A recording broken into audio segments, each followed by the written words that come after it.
Good morning, students. In last class, we have completed one of the public enterprises, that is the statutory organization and the departmental undertakings. Here, one of the public and another type of public undertakings are public enterprises, that is the government company. Under public enterprises, we have divided the public enterprises into three parts. That is, first one is departmental undertakings, second one is statutory corporation, and the third one is government company. This is the last heading under the public enterprises. What is government company? That is, according to Indian Companies Act, ICM means Indian Companies Act. According to Indian Companies Act 2013, a government company means any company in which not less than 51% of the paid up capital is held by central government or state government, or partly by central government and partly by one or more state government. Government company andre it will ask for 2 marks.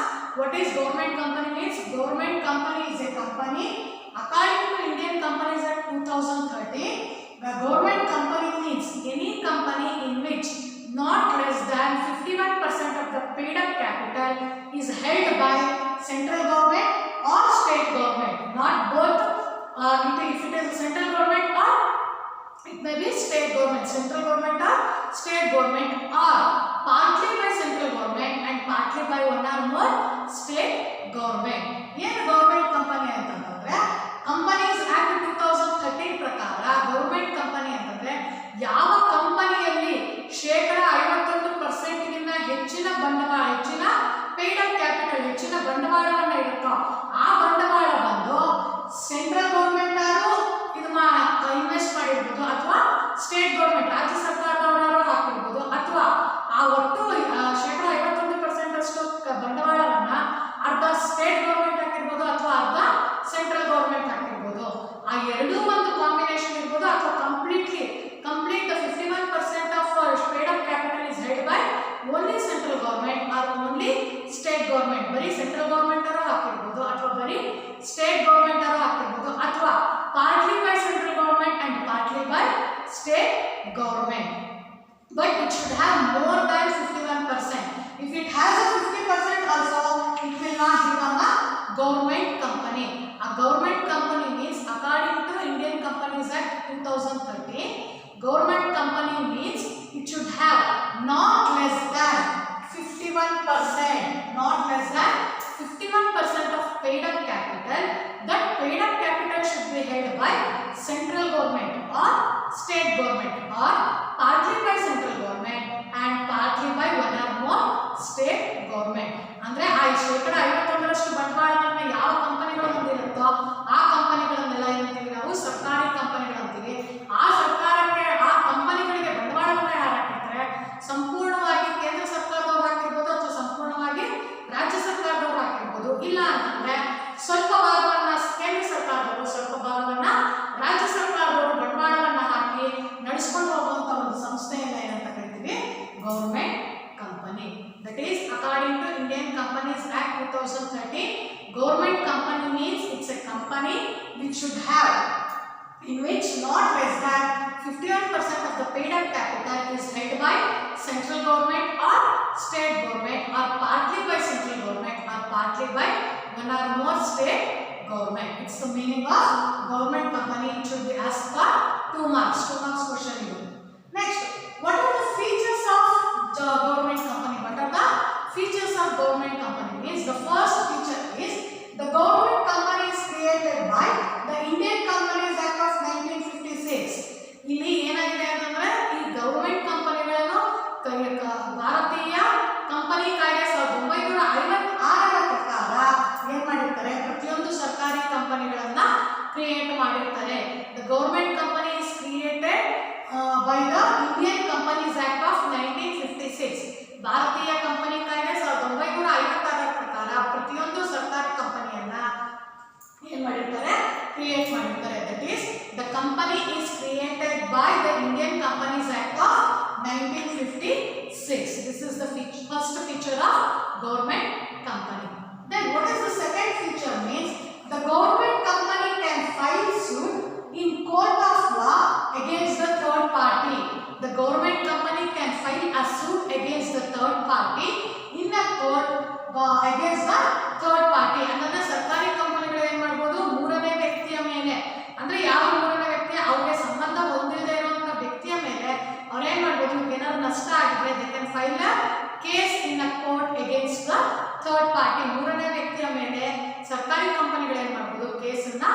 ಹಾಕಬಹುದು.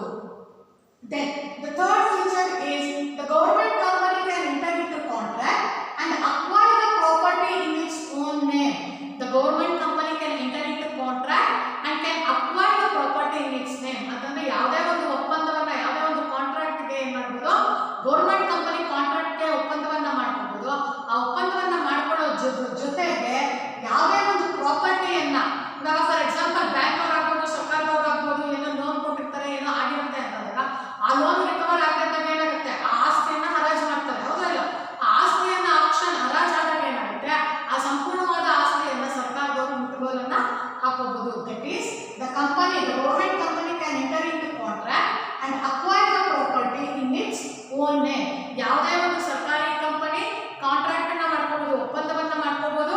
ಆ ಒಪ್ಪಂದವನ್ನ ಮಾಡ್ಕೊಂಡ ಮೇಲೆ ಯಾವುದೇ ಒಂದು ಆಸ್ತಿಯನ್ನ ತನ್ನ ಹೆಸರಿಗೆ ಅದು ಬದಲಾವಣೆಯನ್ನ ಮಾಡಿಕೊಳ್ಳುವಂತಹ ಸಂಪೂರ್ಣವಾದ ಹಕ್ಕು ಸರ್ಕಾರ ಕಂಪನಿಗೆ ಇರುತ್ತೆ. These are the features of government company. Then what are the merits of government company? What are the merits of government company? Means merits, advantages one and the same. Advantages andru onde, merits andru onde. The first merit of government company is government company can establish it by fulfilling the requirements of Indian Companies Act, but there is no separate act in parliament is need not to required. Antandre if they want to start a government company, it should be created according to the Indian Companies Act. ಅಂದ್ರೆ ಭಾರತೀಯ company ಕಾಯ್ದೆ 1956 ಪ್ರಕಾರ ನಾವು ಏನು ಮಾಡಬಹುದು, ಭಾರತ ಸರ್ಕಾರಿ ಸಂಸ್ಥೆಗಳನ್ನ create ಮಾಡಬಹುದು. But there is no separate act in parliament is to be required. Parliament ಅಲ್ಲಿ ಇವಾಗ ಸ್ಟ್ಯಾಚ್ಯುಟರಿ ಕಂಪನಿಗೆ ಹೇಳಿದೆ, if they want to start a statutory company, there will be a special act should be passed in the parliament ಅಂತ.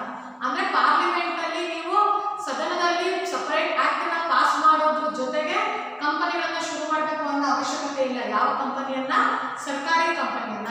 These government company can be created by the Indian Companies Act of 1956. ಆ rules regulations ಏನಿರುತ್ತೋ according to the Indian Companies Act, what are the rules to be followed?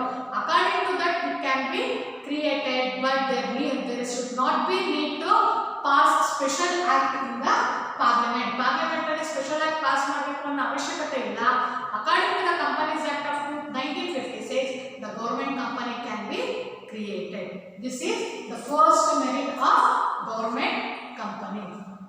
Then what is the second merit? Means a separate legal entity apart from the government. Every government company have a separate legal entity.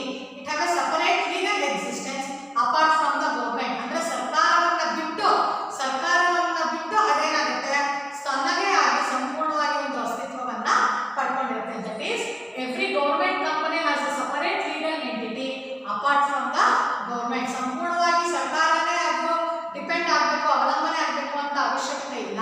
ಸರ್ಕಾರವನ್ನ ಬಿಟ್ಟು ಕೂಡ ಈ ಸಂಸ್ಥೆಯನ್ನು ನಡೆಸುವಂತ ಪರಿಸ್ಥಿತಿಯಲ್ಲಿ ಇರುತ್ತೆ. That's why every government company has a separate legal entity apart from the government. ಸರ್ಕಾರವನ್ನ ಬಿಟ್ಟು ಅದರ ಅವಲಂಬನೆ ಇಲ್ಲದೆ ಕೂಡ ಏನು ಮಾಡಬಹುದು, ಕಂಪನಿಗಳನ್ನ ಶುರು ಮಾಡಬಹುದು. Then the third feature is it enjoys the autonomy in all management decisions. It takes an action according to the business. In every government companies, in each and every government company, it enjoys the autonomy in all management decisions. It should not depend on any other management to take any decision. ಪ್ರತಿಯೊಂದು ಸರ್ಕಾರಿ ಕಂಪನಿಗಳು ಏನಾಗುತ್ತೆ, ಅದು ಏನು ವ್ಯವಹಾರವನ್ನು ನಡೆಸ್ತಾ ಇರುತ್ತೋ according to the situations, according to the business condition, they can take their own decision, they can take their own actions regarding the business. They need not to responsible or they need not to wait for any other decision. That is, it enjoys the autonomy in all management decision. ಪ್ರತಿಯೊಂದು ನಿರ್ವಹಣೆಯಲ್ಲಿ ತೆಗೆದುಕೊಳ್ಳುವಂತ ನಿರ್ಧಾರದಲ್ಲಿ it enjoys autonomy. autonomy ಅಂತಂದ್ರೆ ಏಕಸ್ವಾಮ್ಯತ್ವ ಅಂತ. ತನಗೆ ತಾನೇ decisions ನ ತಗೊಳ್ಳೋದು, ತನಗೆ ತಾನೇ actions according to the business, they can take the actions. That is, it can take action according to the business, but it need not to depends on any other business or any other companies to take a decision. ಯಾವುದೇ ಒಂದು ಸರ್ಕಾರಿ company ಒಂದು ನಿರ್ಧಾರವನ್ನು ತೆಗೆದುಕೋಬೇಕಾದ್ರೆ ತನಗೆ ತಾನೇ ನಿರ್ಧಾರವನ್ನು ತೆಗೆದುಕೋಬಹುದೇ ಹೊರತು ಅದು ಬೇರೆ ಇನ್ನೊಬ್ಬರ ಮೇಲೆ ಅವಲಂಬನೆ ಆಗಬೇಕು ಅನ್ನುವಂತ ಅವಶ್ಯಕತೆ ಪಡೆಯೋದಿಲ್ಲ. Then the fourth advantages of the government company is by providing goods and services at a reasonable price.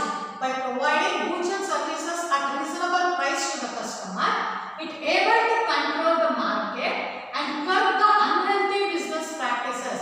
What is this unhealthy business practices means? ನೀವೆಲ್ಲ ನೋಡಿದ್ದೀರಾ, ಮಾರ್ಕೆಟ್ ನಲ್ಲಿ there will be a government products ಬೇರೆ ಇರುತ್ತೆ, private products ಬೇರೆ ಇರುತ್ತೆ. government products ಏನಂತ ಆಗುತ್ತೆ, there will be a very less price. ಹೌದಾ ಇಲ್ವಾ? ಫಾರ್ ಎಕ್ಸಾಂಪಲ್ ಮಿಲ್ಕ್ ತಗೊಂಡಾಗ ಈ ನಂದಿನಿ ಅವೆಲ್ಲ ಏನಾಗುತ್ತೆ ಅಂತಂದ್ರೆ ನಂದಿನಿ ಪ್ರಾಡಕ್ಟ್ಸ್ ಎಲ್ಲ ಇಟ್ಸ್ ಎ ಗೌರ್ಮೆಂಟ್ ಪ್ರಾಡಕ್ಟ್ ಆಗಿರೋದ್ರಿಂದ the rate of that product is little bit less when compared to other products. ನೀವು ಅದೇ ಬೇರೆ ಮಿಲ್ಕ್ ಪ್ರಾಡಕ್ಟ್ಸ್ ತಗೊಂಡಾಗ ಏನಾಗುತ್ತೆ, the price will very high. ಆ ರೀತಿಯಾಗಿ ಬೇರೆ ಒಂದು ಪ್ರಾಡಕ್ಟ್ ಗೆ ಕಂಪೇರ್ ಮಾಡಿದಾಗ if the price or if the demand or if the sales is different from one product to another product ಅಂತಂದಾಗ there will be more changes in the market condition. That's why it provide the government company will provide goods and services at reasonable price to the customer. ಅಂದ್ರೆ ಗ್ರಾಹಕರಿಗೆ ಕೈಗೆಟುಕುವಂತ ರೀತಿಯಲ್ಲಿ ಸೇವೆಗಳನ್ನು ಮತ್ತು ಸರಕುಗಳನ್ನು ನೀಡೋದ್ರ ಮೂಲಕ it can able to control the market. ಮಾರುಕಟ್ಟೆಯನ್ನ ತನ್ನ ನಿಯಂತ್ರಣದಲ್ಲಿ ಇಟ್ಕೊಳ್ಳೋದ್ರ ಜೊತೆಗೆ ಬಿಸ್ನೆಸ್ ಅಲ್ಲಿ ಏನಾದ್ರು ಅನ್ಹೆಲ್ತಿ ಅಂತಂದಾಗ ಅನಾರೋಗ್ಯಕರವಾದ ಅಂದ್ರೆ ಅದಕ್ಕೆ ಕಾಯಿಲೆ ಬರುವಂತದ್ದಲ್ಲ, ಆರೋಗ್ಯವಾಗಿ ಇಲ್ಲದೆ ಇರುವಂತದ್ದು, ಏನೋ ಮಿಸ್ಟೇಕ್ಸ್ ಆಗೋದು, ಮೋಸ ಮಾಡೋದು ಅನ್ನೋಂಥದ್ದೆಲ್ಲವನ್ನು ಏನ್ ಮಾಡಬಹುದು, ಗೌರ್ಮೆಂಟ್ ಕಂಪನಿಗಳು ಕಡಿಮೆ ಮಾಡಬಹುದು. ಫಾರ್ ಎಕ್ಸಾಂಪಲ್ ಇಲ್ಲಿ goods and services, goods is nothing but products, you all know. Here services ಅಂತ ಬಂದಾಗ if you go to government hospital or if you go to private hospital there is a lot of difference. ಹೌದಾ ಇಲ್ವಾ? ನೀವು government hospital ಹೋಗು ಅಥವಾ private hospital ಹೋಗಿ ಏನಾಗುತ್ತೆ, ಅವ್ರು ಕೊಡುವಂತ ಸರ್ವಿಸಸ್ ಅಲ್ಲಿ ಇರ್ಬೋದು, ಅವ್ರು ಹಾಕುವಂತ ಬಿಲ್ ಅಲ್ಲಿ ಅಮೌಂಟ್ ಅಲ್ಲಿ ಇರ್ಬೋದು, ಪ್ರತಿಯೊಂದರಲ್ಲೂ there will be a differentiation. ಯಾವಾಗ ನೀವು ಸರ್ವಿಸ್ ಪ್ರೊವೈಡರ್ಗೆ ನೀವು ಗೌರ್ಮೆಂಟ್ ಹಾಸ್ಪಿಟಲ್ಗೆ ಹೋಗ್ತೀರಾ there will be less charges. ಹೌದಾ ಇಲ್ವಾ? ಮಾತ್ರ ಫ್ರೀಯಾಗಿ ಕೊಡ್ತಾರೆ, ಚಾರ್ಜಸ್ ಕಡಿಮೆ ಇರುತ್ತೆ, ಬೇರೆ ಚಾರ್ಜಸ್ ಮಾಡ್ತಾರೆ. But when compare to private hospitals the charges will be very less in the government hospital. Why it is? Because it is started by the government to provide our goods and services at a reasonable price to the customer. ಗ್ರಾಹಕರಿಗೆ ಒಂದು ಉತ್ತಮವಾದ ರೀತಿಯಲ್ಲಿ ಸರಕು ಮತ್ತು ಸೇವೆಗಳನ್ನ ಅವರ ಕೈಗೆಟುಕುವಂತ ರೀತಿಯಲ್ಲಿ ನೀಡೋದಕ್ಕೋಸ್ಕರ ಏನ್ ಮಾಡ್ತಾ ಇದ್ದಾರೆ, ಸರ್ಕಾರದವರು ಮಾರುಕಟ್ಟೆಗಳನ್ನು ಶುರು ಮಾಡಿ ಸರಕು ಮತ್ತು ಸೇವೆಗಳನ್ನ ನೀಡೋದ್ರ ಮೂಲಕ ಸಂಪೂರ್ಣವಾಗಿ ಮಾರುಕಟ್ಟೆಯನ್ನು ತನ್ನ ಕಂಟ್ರೋಲಲ್ಲಿ ತೆಗೆದುಕೊಳ್ಳೋದ್ರ ಮೂಲಕ ಏನ್ ಮಾಡ್ತಾ ಇದೆ, ವ್ಯವಹಾರದಲ್ಲಿ ಅನಾರೋಗ್ಯಕರವಾದ ಒಂದು ಸಿಚುಯೇಷನ್ಸ್ ನ ಆದಷ್ಟು ಕಡಿಮೆ ಮಾಡ್ತಾರೆ. These are the advantages or merits of government company. If it has no advantages means it should have disadvantages also, isn't it? Then what are the disadvantages of a government company means? The first one, government is the only shareholder in some company and company do not have much relevance. Here, these all government companies should be started by both central government or state government. No other private companies will enter into a contract. ಅಂತಂದ್ರೆ ಯಾವುದೇ ಒಂದು ಸರ್ಕಾರಿ ಕಂಪನಿಗಳನ್ನ ಶುರು ಮಾಡಬೇಕಂದ್ರೆ ಅದು it should be either by the central government or by the state government. ಅಂದ್ರೆ ಕೇಂದ್ರ ಸರ್ಕಾರದವರು ಶುರು ಮಾಡಬೇಕು ಅಥವಾ ರಾಜ್ಯ ಸರ್ಕಾರದವರಾದ್ರೂ ಶುರು ಮಾಡಬೇಕು. ಆದ್ರಿಂದ ಏನಾಗುತ್ತೆ, the government is the only share holder. Share holders ಯಾಕೆ ಅಂತಂದ್ರೆ when we invest money on the shares ಅಂತಂದಾಗ automatically the capital will increase. Private ಕಂಪನಿಗಳಲ್ಲಿ ಪಬ್ಲಿಕ್ ಕಂಪನಿಗಳಲ್ಲಿ ಏನಾಗುತ್ತೆ ಅಂತಂದ್ರೆ the public can also subscribe the shares and debenture. ಸಾರ್ವಜನಿಕರು ಕೂಡ ಷೇರುಗಳನ್ನ ಖರೀದಿ ಮಾಡಬಹುದು. ಖರೀದಿ ಮಾಡೋದ್ರ ಮೂಲಕ ಏನ್ ಮಾಡಬಹುದು, ತನ್ನ ಒಂದು ಬಂಡವಾಳವನ್ನ ಅಲ್ಲಿಗೆ ಹಾಕಬಹುದು. ಆಗ ಏನಾಗುತ್ತೆ, ಸಂಸ್ಥೆಗೆ ಹೆಚ್ಚಿನ ಬಂಡವಾಳ ಆಗುತ್ತೆ. ಆದ್ರೆ ಇಲ್ಲಿ ಏನಾಗ್ತಾ ಇದೆ ಅಂತಂದ್ರೆ only the government is the shareholders, only the government is the shareholder ಆಗಿರೋದ್ರಿಂದ the company do not have much relevance. ಆ ಒಂದು ಸರ್ಕಾರದ ಕಂಪನಿಗಳಿಗೆ ಹೆಚ್ಚು ಹಣದ ಒಳಹರಿವು ಬರೋದಕ್ಕೆ ಸಾಧ್ಯ ಇಲ್ಲ. ಯಾಕೆ ಅಂತಂದ್ರೆ ಆ ಬಂಡವಾಳ ಹಾಕೋದಾದ್ರೆ ಸರ್ಕಾರದವರೇ ಹಾಕಬೇಕೆ ಹೊರತು ಬೇರೆ ಯಾವುದೇ ಒಂದು ಪಬ್ಲಿಕ್ ಇಲ್ಲಿಗೆ ಹಣವನ್ನು ಇನ್ವೆಸ್ಟ್ ಮಾಡೋದಕ್ಕೆ ಸಾಧ್ಯ ಇಲ್ಲ. ಅದರಿಂದ ಅದರ ಬಂಡವಾಳದ ಮಟ್ಟ ಏನಾಗ್ತಾ ಇರುತ್ತೆ, ಬಹಳ ಕಡಿಮೆ ಇರುತ್ತೆ. Then the last disadvantage or demerits of government companies, the company is financed by the government and should be answerable to the parliament. All these government companies should be financed by the government only. ಪ್ರತಿಯೊಂದು ಸರ್ಕಾರಿ ಕಂಪನಿನೂ ಸರ್ಕಾರದಿಂದನೇ ಹಣ ಕೊಡೋದ್ರಿಂದ ಆ ಪ್ರತಿಯೊಂದು each and every click